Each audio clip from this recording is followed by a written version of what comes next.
سر میں یہ جاننا چاہتا ہوں کہ عید میلاد النبی صلی اللہ علیہ وسلم جو آج کل ہم مناتے ہیں اس کی ابتدا کب سے ہوئی اور کیا اس طرح سے منانا صحیح ہے؟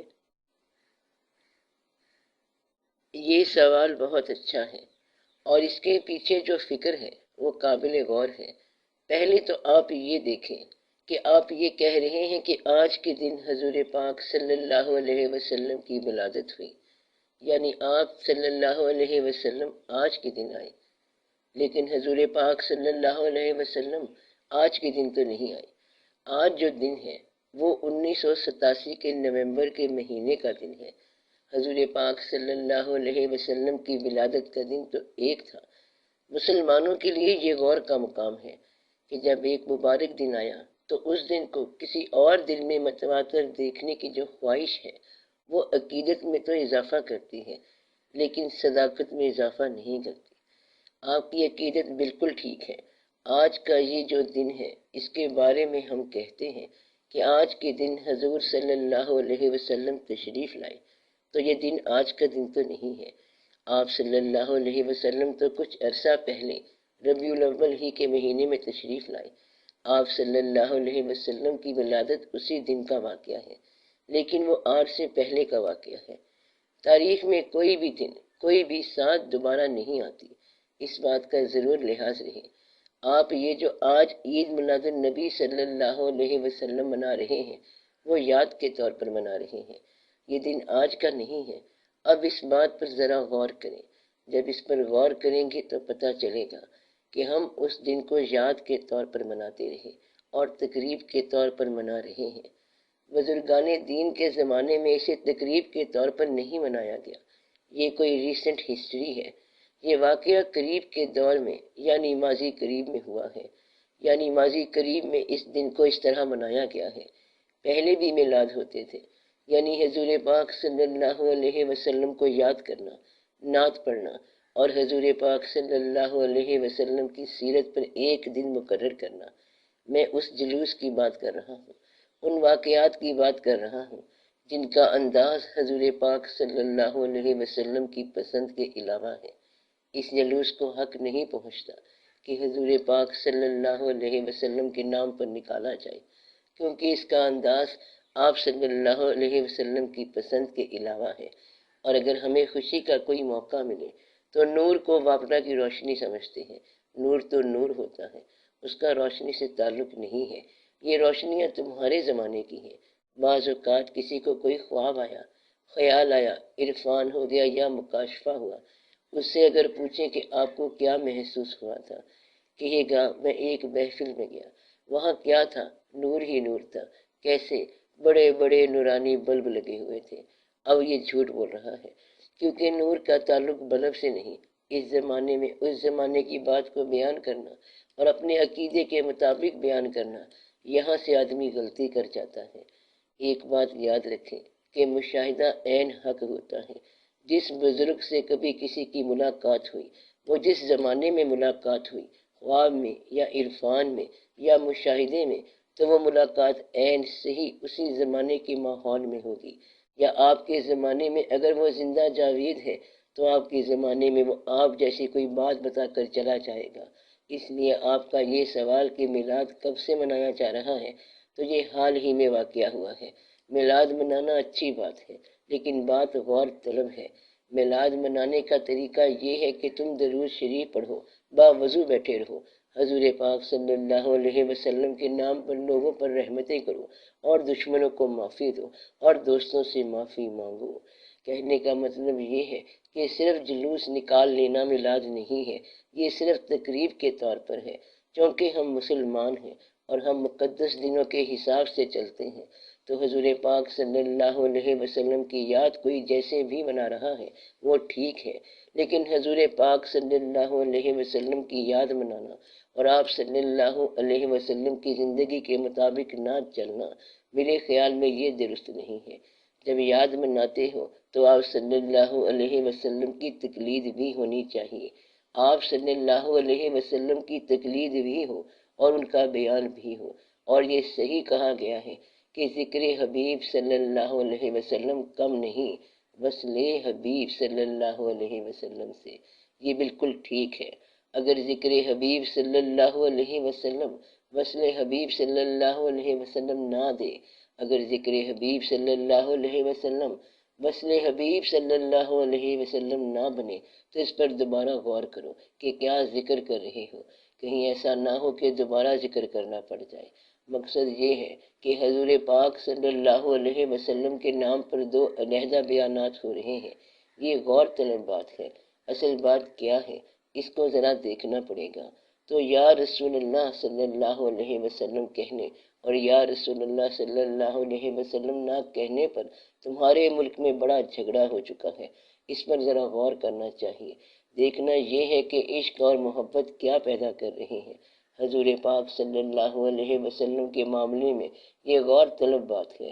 لوگ کہتے ہیں کہ آپ صلی اللہ علیہ وسلم سے محبت جو ہے، یعنی حضور پاک صلی اللہ علیہ وسلم سے جو محبت ہے وہ اسلام سے محبت ہے، لیکن اسلام سے محبت اور حضور پاک صلی اللہ علیہ وسلم سے محبت برابر نہیں ہو سکتی۔ محبت میں ذات کا ہونا ضروری ہے، تقلید کے لیے مذہب کا یا قانون کا ہونا ضروری ہے۔ اسلام کی اطاعت ہو سکتی ہے، محبت ذات سے ہوگی۔ اب بات سمجھ آ گئی آپ کو؟ اطاعت کس کی ہوگی؟ ڈسپلن کی، قانون کی اور بیان شدہ شریعت کی۔ محبت صرف ذات سے ہوگی۔ تو محبت کا تقاضا کیا ہے؟ محبت کا تقاضا یہ ہے کہ جہاں سے منع کیا گیا ہے وہاں منع ہو جاؤ، اور جہاں چلنے کا حکم دیا گیا ہے وہاں چل پڑو، اور رمل اور عمل سے منع کیا گیا ہے، رمل اور عمل بند کر دو۔ وہ آپ کرتے نہیں ہیں، بلکہ قرآن سے فالے نکالتے ہیں۔ آپ رملیات کرتے رہتے ہو، عملیات کرتے رہتے ہو۔ مقصد یہ ہے کہ جس بات سے آپ کو حضور پاک صلی اللہ علیہ وسلم نے منع کیا ہے، آپ اس بات سے منع نہیں ہوئے۔ آپ کو منع کیا گیا کہ مزار پرستی نہ کرو، لیکن آپ نہیں باز آ سکتے، آپ مجبور ہیں۔ کہتے ہیں محبت زیادہ ہو گئی ہے، اس لیے اب ہم مزار پرستی سے پرے نہیں رہتے۔ آپ کو منع کیا گیا بہت ساری باتوں سے، اور آپ ان باتوں سے منع نہیں ہوتے، اور آپ لوگ اس نام کا اور ذات کا سہارا لے کے آپ صلی اللہ علیہ وسلم کی ذات کے کسی بتائے ہوئے اصول کے علاوہ عمل کر جاتے ہیں۔ اس لیے یہ غور رہے کہ میلاد النبی صلی اللہ علیہ وسلم اصل میں یہ ہے کہ آپ صلی اللہ علیہ وسلم کے فرمان پر عمل کیا جائے۔ یہ جلوس کا نام نہیں ہے، روشنی کا نام نہیں ہے، اور بلب لگانے کا نام نہیں ہے۔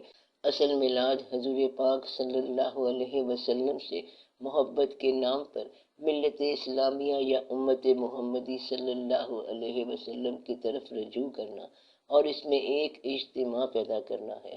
ہمارے ہاں جتنے بھی سلاسل آئے ہیں، ان میں حضور پاک صلی اللہ علیہ وسلم کی محبت کے مختلف طبقے آئے ہیں اور مختلف انداز آئے ہیں۔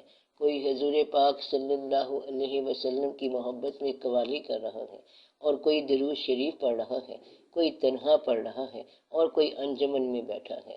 یہ سارے اپنی جگہ ٹھیک ہے، لیکن میں نے آپ کو پہلے بھی بتایا تھا کہ اس سے ملت منتشر ہو گئی۔ حضور پاک صلی اللہ علیہ وسلم کی یاد کا کوئی ایسا فارمولہ نکالو کہ جس سے ملت ایک ہو جائے۔ یہ تو کوئی بات نہیں کہ آپ اکیلے ہی فلاح پا جاؤ۔ اگر آپ کا بھائی دوزخ میں گیا تو کیا یہ آپ کے لیے اچھی خبر ہوگی؟ دعا یہ کرو کہ تم جنت میں اپنے بھائی سمیت جاؤ۔ کون سا بھائی؟ وہ جو گمراہ ہو گیا ہے۔ اس لیے جنت میں جانے والے وہ لوگ ہوں گے جو دوسرے کی فلاح چاہیں گے۔ حضور پاک صلی اللہ علیہ وسلم کی یہ بات دیکھو کہ آپ صلی اللہ علیہ وسلم نے کسی کے لیے بد دعا کرنے کے موقع پر بھی بد دعا نہیں فرمائی۔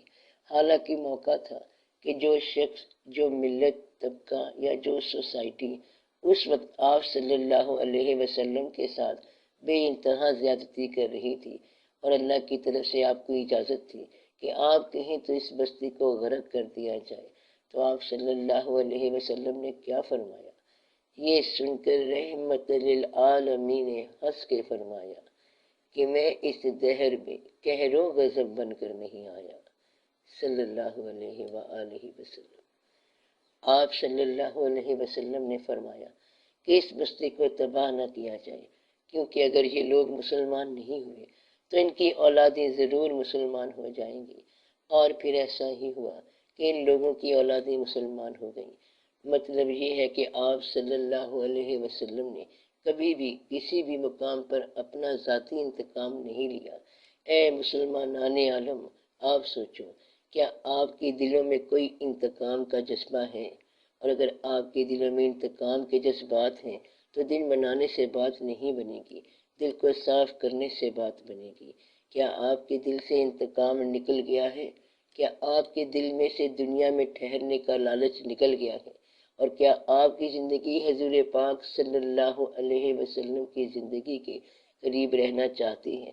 فرض کرو کہ آپ کو مل جائے اور یہ اختیار مل جائے کہ دونوں میں سے ایک چیز چن لو، ایک طرف پیسہ ہے اور ایک طرف غریبی ہے، اور غریبی کے ساتھ حضور پاک صلی اللہ علیہ وسلم کی محبت ہے، تو آج کے زمانے میں بہت کم لوگ ایسے ہیں جو غریبی اور حضور پاک صلی اللہ علیہ وسلم کی محبت کو اکٹھا قبول کریں گے۔ اور عام طور پر درد غربت گدے میں پلتا ہے۔ حضور پاک صلی اللہ علیہ وسلم کی محبت کے چراغ جہاں بھی جلے ہیں وہاں درد اور غربت بھی ضرور ملتے ہیں۔ حضور پاک صلی اللہ علیہ وسلم کی محبت میں آپ زندگی کی تھوڑی سی ابتلا بھی قبول کر لیا کرو۔ اگر آپ کے اندر جائز، ناجائز، خفیہ اور غیر خفیہ دولت کو حاصل کرنے کا جذبہ بند ہو جائے تو حضور پاک صلی اللہ علیہ وسلم کی محبت بڑھ جاتی ہے۔ آپ اپنے بھائیوں کے لیے دعا کرو تو حضور پاک صلی اللہ علیہ وسلم کی محبت بڑھ جاتی ہے۔ جس شخص نے رشتہ داروں اور قرابت داروں سے قطع تعلق کر لیا تو حضور پاک صلی اللہ علیہ وسلم کے مزاج میں وہ پسندیدہ شخص نہیں ہے۔ صلہ رحمی اور قطع رحمی کا پورا مضمون آپ صلی اللہ علیہ وسلم نے فرما دیا ہے۔ حضور پاک صلی اللہ علیہ وسلم نے واضح طور پر فرما دیا ہے کہ کس طرح آپ نے لوگوں کو ڈیل کرنا ہے۔ حضور پاک صلی اللہ علیہ وسلم کی محبت یہ ہے کہ اللہ کی اطاعت کی جائے، اور اللہ کی محبت یہ ہے کہ حضور پاک صلی اللہ علیہ وسلم کی اطاعت کی جائے اور ان سے محبت کی جائے۔ اس راستے پر چلنے سے یہ بات سمجھ آتی ہے کہ عید میلاد النبی صلی اللہ علیہ وسلم کی جو تقریب ہم منا رہے ہیں یہ بھی تھوڑا عرصہ پہلے کی بات ہے، اس کے پیچھے سند نہیں ہے۔ جس طرح داتا صاحب رحمۃ اللہ کے بارے میں یہ سند نہیں ہے کہ داتا صاحب رحمۃ اللہ کسی مزار پر آئے تھے، بلکہ مزار پر نہیں آئے تھے، لیکن ہم ان کے مزار پر جاتے ہیں۔ داتا صاحب رحمۃ اللہ جب تشریف لائے تو وہ کسی آستانے پر نہیں آئے تھے، بلکہ کوئی واقعہ کرنے آئے تھے۔ خواجہ غریب نواز رحمۃ اللہ اجمیر شریف میں کسی آستانے پر نہیں گئے۔ اب یہ دو معتبر ہستیاں ہیں جو بغیر کسی آستانے کے کسی کام پر گئے۔ اب یہ بھی غور طلب بات ہے کہ داتا صاحب رحمۃ اللہ اور خواجہ صاحب رحمۃ اللہ دو معتبر ہستیاں ہیں جو حضور پاک صلی اللہ علیہ وآلہ وسلم کی محبت میں سرشار تھے۔ یہ کسی آستانے پر نہیں بلکہ کسی کام پر گئے، یعنی کسی اسلامی کام پر گئے۔ جس شخص نے حضور پاک صلی اللہ علیہ وسلم کی امت کی فلاح کی دعا کی وہ حضور پاک صلی اللہ علیہ وسلم کو مقبول ہوا، یعنی وہ شخص جو یہ کہتا ہے کہ یا رب العالمین اس امت پر رحم فرما، تو امت کون ہے؟ جب آپ کہتے ہیں اس امت پر رحم فرما تو اس میں آپ کا وہ مخالف بھی شامل ہو گیا جو کلمہ پڑھ رہا ہے لیکن آپ کو نہیں مانتا، یعنی ایسا بندہ جو اسلام کو اچھا سمجھتا ہے اور تمہیں اچھا نہیں سمجھتا۔ اب غور کرو اس بندے کا تمہارے ساتھ کیا تعلق بنتا ہے۔ یہ شخص اسلام کو تو اچھا سمجھتا ہے لیکن تمہیں اچھا نہیں سمجھتا، تمہارا مخالف ہے اور اسلام کے حق میں اچھا ہے۔ اب تم اس آدمی کے حق میں دعا نہیں کر سکتے، حالانکہ اس کے لیے دعا کا حکم ہے۔ کون آدمی؟ جو اسلام کو اچھا سمجھے اور تمہیں اچھا نہ سمجھے۔ تم اپنے ناپسند کرنے والے کے لیے کبھی دعا نہیں کر سکتے۔ یہ حضور پاک صلی اللہ علیہ وسلم کی محبت کا بڑا ضروری حصہ ہے۔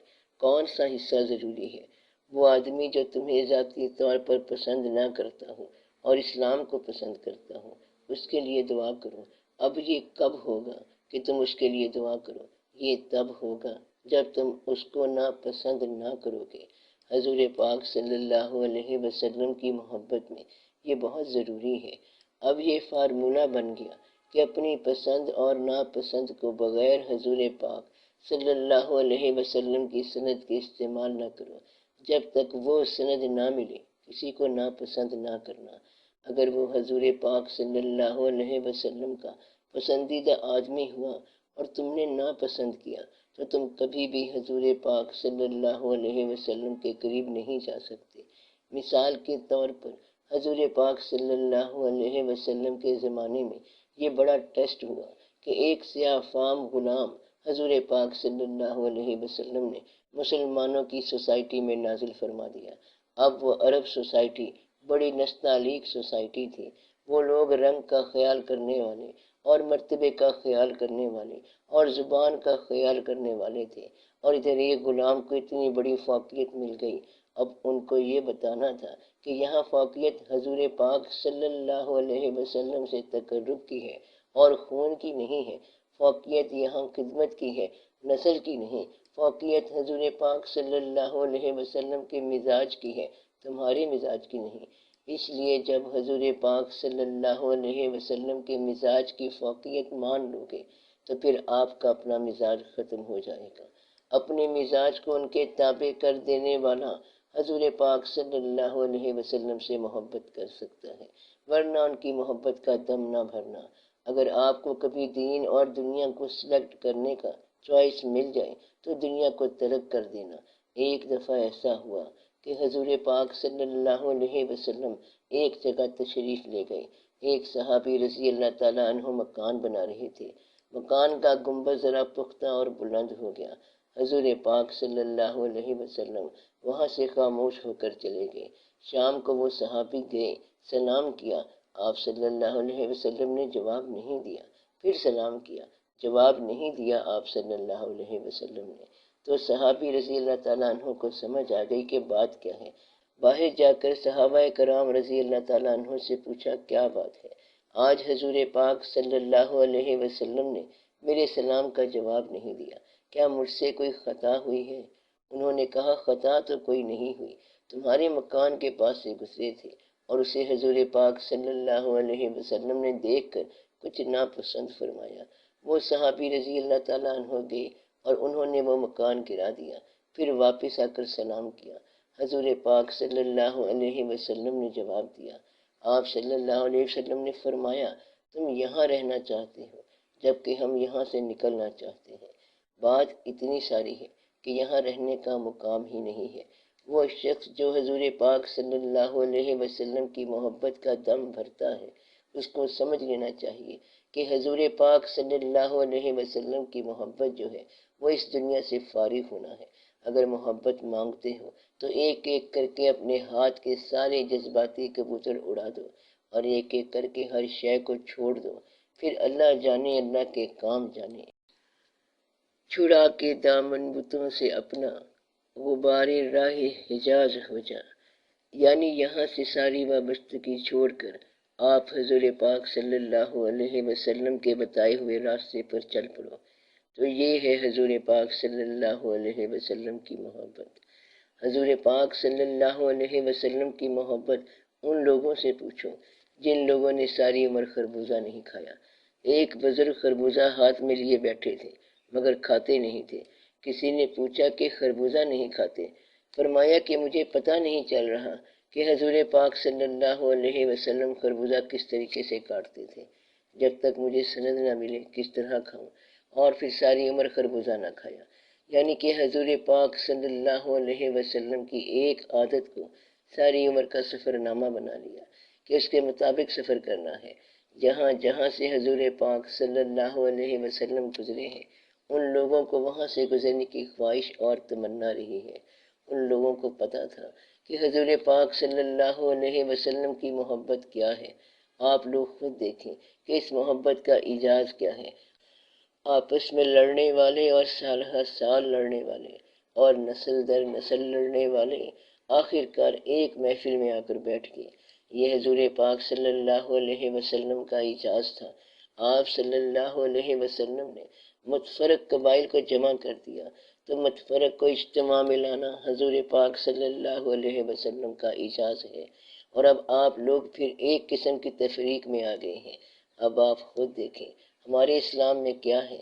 جمعیت نمبر 1، جمعیت نمبر 2، اول مسلم لیگ، دوم مسلم لیگ، سوم مسلم لیگ، اسلام کے نام پر بننے والے بے شمار جماعتیں، اور جماعت اسلامی بھی ایک جماعت ہے کہ اس کے بعد کسی کو اسلامی کہلانے کا حق نہیں ہے۔ جماعت اسلامی کا ایک گروہ بن گیا، اب تم لوگ کون ہو؟ اس کے علاوہ ہی ہوگے، اور تمام مشائخ کرام اور ان کے تمام واقعات دیکھو۔ حقیقت یہ ہے کہ ایک حضور پاک صلی اللہ علیہ وسلم کا دیا ہوا دین ہے، ان کا پسندیدہ دین ہے، اور اس کے ضابطے حدود اور خطوط مقرر ہو چکے ہیں۔ اب اس حویلی کے اندر اپنے الگ الگ کمرے الاٹ کرانے سے کیا آپ حضور پاک صلی اللہ علیہ وسلم کو خوش کر رہے ہیں؟ آپ جب کہتے ہیں کہ یہ لوگ اور وہ لوگ، یہ کتاب اور وہ کتاب، تو کیا اس سے حضور پاک صلی اللہ علیہ وسلم کو خوشی ہو رہی ہے؟ یہ ساری کتابیں حضور پاک صلی اللہ علیہ وسلم کے بعد کی لکھی ہوئی ہیں۔ حضور پاک صلی اللہ علیہ وسلم کے زمانے کی کتاب صرف قرآن پاک ہے۔ قرآن کی تفسیر بھی بعد کی بات ہے۔ اگر تفسیر چھوڑ دو اور صرف قرآن پڑھو تو انشاءاللہ سب آپ کو سمجھ آ جائے گا۔ حضور پاک صلی اللہ علیہ وسلم کی سیرت پڑھا کرو، اور محبت کا اعجاز یہ ہے کہ محبت سیرت آشنا کر دے گی۔ محبت کتاب سے نہیں بلکہ عطا سے ملتی ہے، یہ بات یاد رکھنے کی ہے۔ محبت کا اعجاز یہ ہے کہ محبت مزاج آشنا کر دے گی۔ مزاج کتاب سے نہیں ملے گا بلکہ توجہ سے ملے گا، آپ صلی اللہ علیہ وسلم کی مہربانی سے ملے گا، اور یہ مہربانی آج بھی ہے۔ اور جیسا کہ میں نے پہلے بتایا تھا کہ حضور صلی اللہ علیہ وسلم کی جو حدیث کتابوں میں ہے وہ بھی حدیث ہے، اور آج بھی حدیث جاری ہے۔ جن جن لوگوں سے حضور پاک صلی اللہ علیہ وسلم جو کچھ فرما رہے ہیں اور آج کل فرما رہے ہیں وہ بھی حدیث ہے۔ آپ صلی اللہ علیہ وسلم کی سیرت اور آپ صلی اللہ علیہ وسلم کے وصال کے بعد کی سیرت جو ہے یہ آج بھی جاری ہے۔ تبھی تو آپ قیامت تک کے لیے ہیں، بلکہ قیامت سے بھی بعد کے لیے، اور ہمیشہ ہمیشہ کے لیے آپ صلی اللہ علیہ وسلم کا سایہ موجود رہے گا۔ اس بات کو ذہن میں رکھو۔ میں نے پہلے بھی آپ کو بتایا تھا کہ اگر حضور پاک صلی اللہ علیہ وسلم ایک دور سے شروع ہوتے ہیں اور ایک دور پر ان کا وصال ہو جاتا ہے تو گزرے ہوئے دور پر اتنی بڑی عمارت بنانا آپ کے بس کی بات نہیں۔ آپ صلی اللہ علیہ وسلم کا دور ساتھ ساتھ چل رہا ہے، اور پھر درمیان میں ایک پردہ بھی ہے۔ یہ پردہ کیا ہے؟ اس کو اس طرح سمجھیں کہ آپ سمندر کے کنارے بیٹھے ہیں، اور سمندر ہمیشہ ہمیشہ کے لیے ایک ابدی زندگی ہے۔ وہ جو پہلے گیا یا بعد میں گیا وہ برابر ہے، سمندر تو وہی ہے۔ جب زمان و مکان سے آگے آ گئے تو وہاں پر تو وقت بھی نہیں ہے، وہاں کوئی سیکنڈ نہیں ہے، وہاں کوئی منٹ نہیں ہے، وہاں کے لمحات ہی اور ہیں۔ اس لیے یہ جو فاصلے ہیں ہماری نگاہ میں ہیں، یہ فاصلے ہمارا پردہ ہی ہے۔ آج ہم ہیں اور ایک دن ہوگا کہ ہم نہیں ہوں گے۔ پھر اس ہونے اور نہ ہونے کے باوجود آپ حضور پاک صلی اللہ علیہ وسلم کی محبت میں رہو۔ اس طرح آپ حضور پاک صلی اللہ علیہ وسلم کے قریب آ سکتے ہو۔ ہونے اور نہ ہونے کا مطلب کیا ہے؟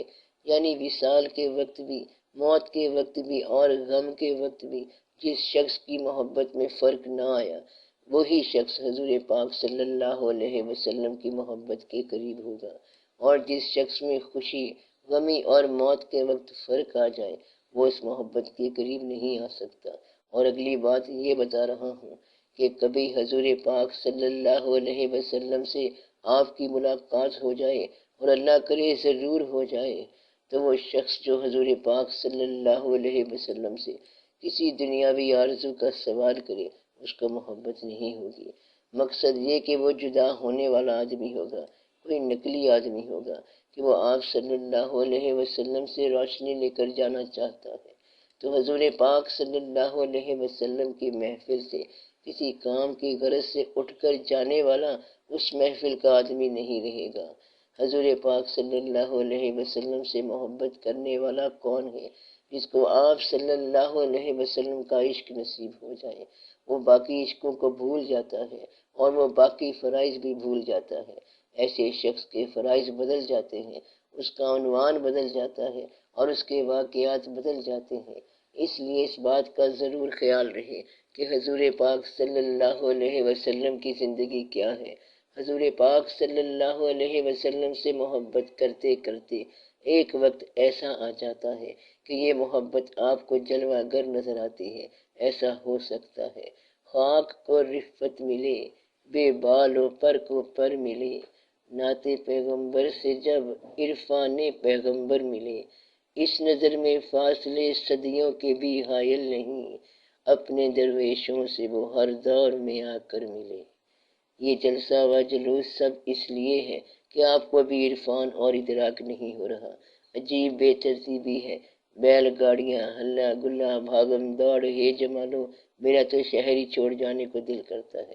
میں چونکہ سخت بات نہیں کہتا بلکہ نرم بات کرتا ہوں۔ حقیقت یہ ہے کہ یہ سب کچھ سارا تمہارا اپنا ہی بنایا ہوا ہے، اور اس میں حضور پاک صلی اللہ علیہ وسلم کے مزاج کی بات نہیں ہے۔ یعنی جو کچھ آپ کر رہے ہو، جس طرح آپ کرنا چاہتے ہو، اب تو اس میں حکمران بھی شامل ہونے لگے ہیں۔ اگر حکمران سچا نہ ہو تو اسے حضور پاک صلی اللہ علیہ وسلم کا نام لینا ہی نہیں چاہیے، کیونکہ پہلی بات جو اس دین کے اندر حضور پاک صلی اللہ علیہ وسلم نے فرمائی ہے وہ صداقت اور امانت ہے۔ بادشاہ میں یہ بات ہونی چاہیے کہ جس کی امانت ہو اس کو واپس کرے۔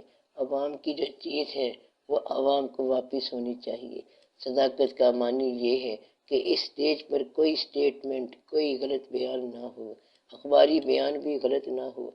تو یہ دو باتیں ہیں، صداقت اور امانت، جو اس دین کے آغاز سے بھی پہلے موجود تھیں، اور یہ دو باتیں حضور پاک صلی اللہ علیہ وسلم کے نبوت کے اعلان سے پہلے ہی مشہور تھیں کہ آپ صلی اللہ علیہ وسلم صادق ہیں، صادق الوعد ہیں اور امین ہیں۔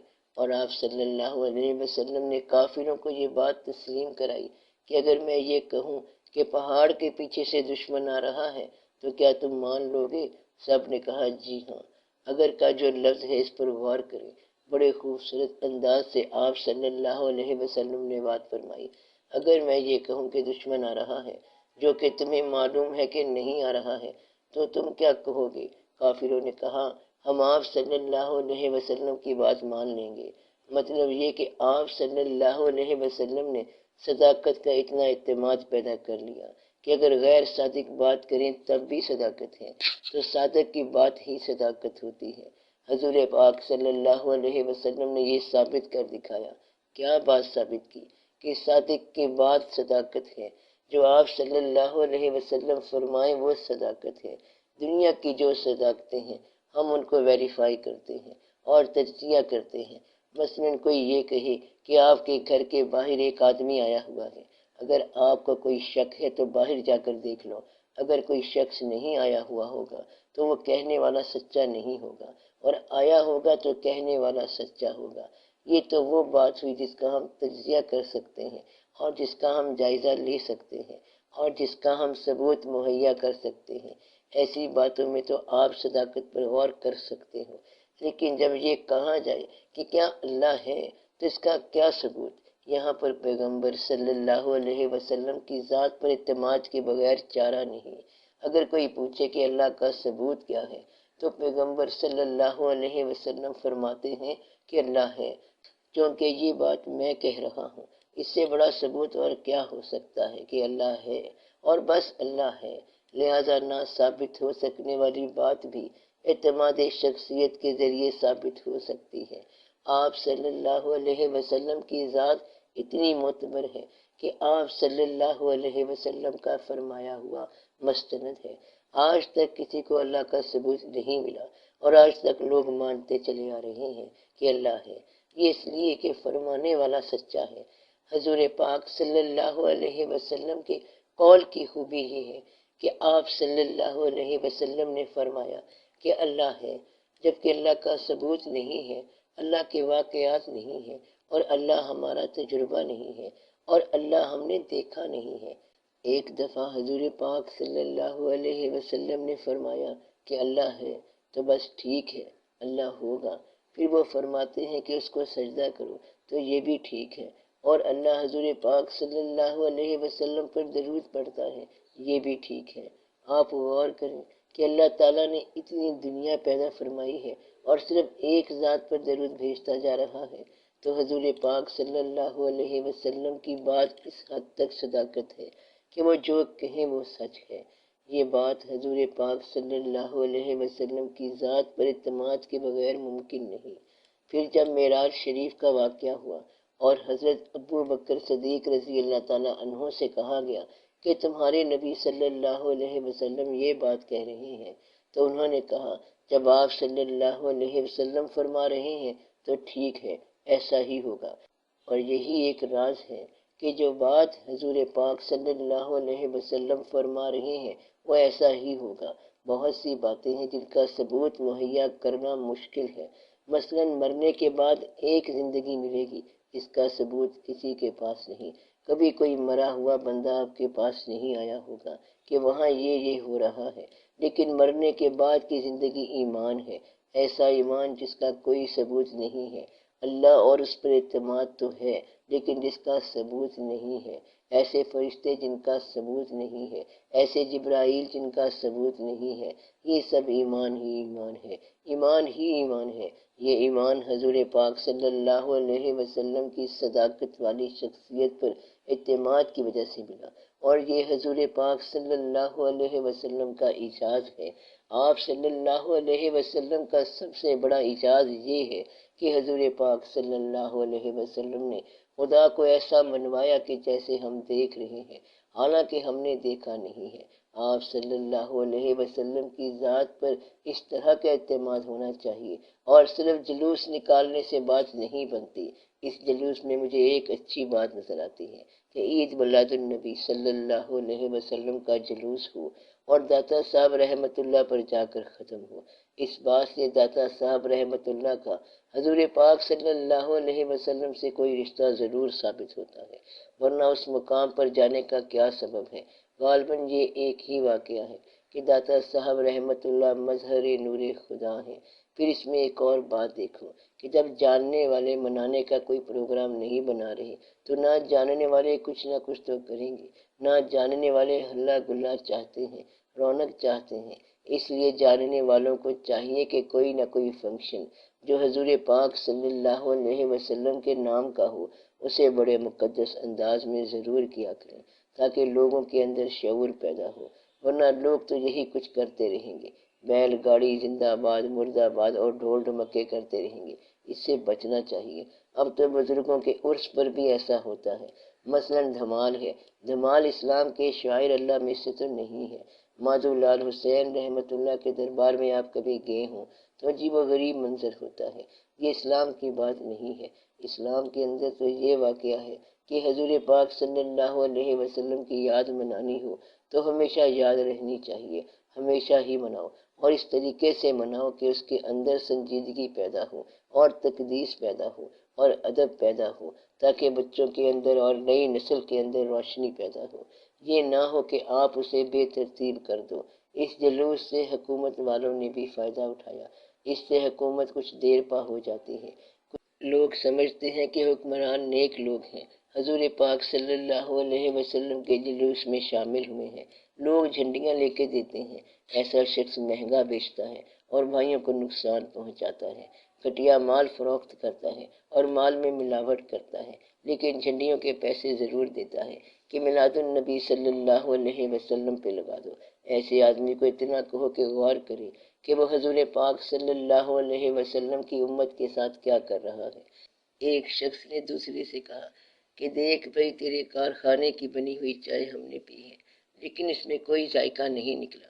کہتا ہے کہ گلہ نہ کیا کر، تیرے کارخانے کی بنی ہلدی میں بھی تو کھا رہا ہوں، بالکل زہر ہے۔ کھانا آپ نے 2 وقت کا ہی کھانا ہے، پھر رخصت ہو جانا ہے۔ کوئی آدمی آج تک ایسا نہیں ملا جو 4 وقت کھانا کھا سکے۔ آپ کے معدے تو ویسے ہی خراب ہیں، آپ خوراک کی بجائے دوائی کھاتے رہتے ہو۔ ضرورت کے بعد آنے والا پیسہ صرف نظر آتا ہے، محسوس نہیں ہوتا۔ ضرورت تک پیسہ پیسہ ہے، لیکن ضرورت کے بعد آنے والا پیسہ بیکار سی چیز ہے، آتا ہے جاتا ہے۔ ایک آدمی نے مجھ سے کہا کہ میرا کاروبار نہیں چلتا تھا، ہمارے پیر صاحب نے دعا کی اور کہا پھل فروٹ بیچو۔ میں نے فروٹ کی دکان کھول لی، پہلے خربوزے بیچے، پھر دوسری چیزیں۔ اب اللہ کے فضل سے میری اپنی دکان ہے اور روزانہ 1000 روپے کی آمدن ہو جاتی ہے۔ سیل بڑھتی ہے، آمدن بڑھتی ہے، رونق لگی ہے۔